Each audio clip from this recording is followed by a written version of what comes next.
Joining us now, Dr. Julian Tang. He's joining us from the UK. He's a consultant virologist at the Leicester Royal Infirmary and an honorary associate professor in the Department of Respiratory Sciences at the University of Leicester. We're seeing lots of alarming spikes in a number of countries right now. The numbers appear to be going in the wrong direction in England as well.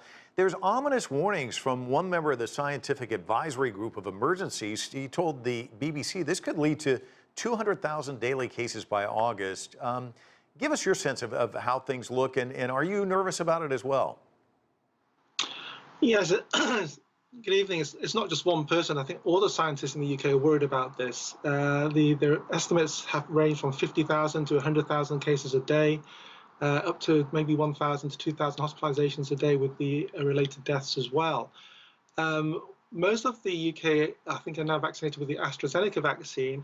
But in fact, in the US, the Pfizer vaccine and Moderna similar offers slightly more protection than the AstraZeneca vaccine against the Delta variant.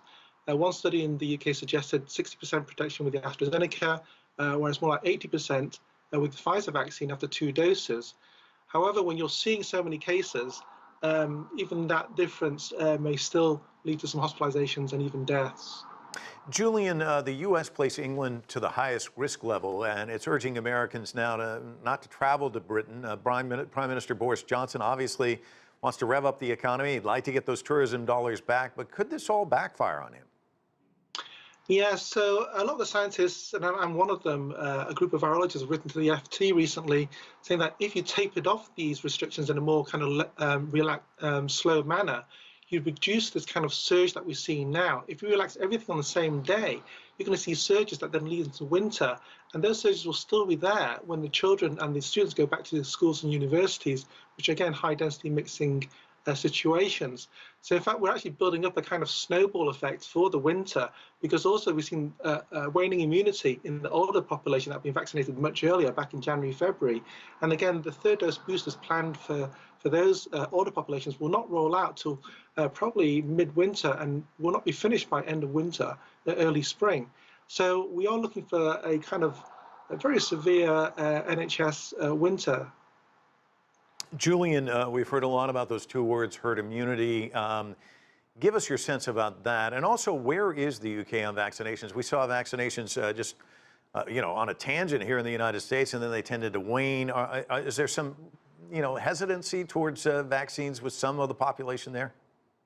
Yes, definitely. So what we're seeing is a slower and slower uptake of the vaccines in the UK by the younger population, the under 30s, for example. And we're not vaccinating the children, under 18s, like you are in the US against COVID. So we do have a large reservoir of potentially, circulating virus that could generate new mutants in the UK. And also, although children are on holiday in the summer, it doesn't mean they're not mixing. They have summer camps, they have, trips abroad. And when they come back, they may bring other viruses back to the UK because they're traveling out there without any vaccination. So they're much more prone to being infected and importing new variants from elsewhere. And Julian, in Scotland, mask measures still in place. Nicola Sturgeon saying everyone is desperate to be free of COVID, but you can't wish it away. I believe Wales and Northern Ireland also taking a similar approach. I wanted to get your thoughts on that. Yes, I think that's a more cautious and I think that's a more correct approach. I think the Scottish, Northern Ireland and Welsh jurisdictions are taking this much more carefully. I would have liked to have seen that, as would have my colleagues would have liked to see that in England as well.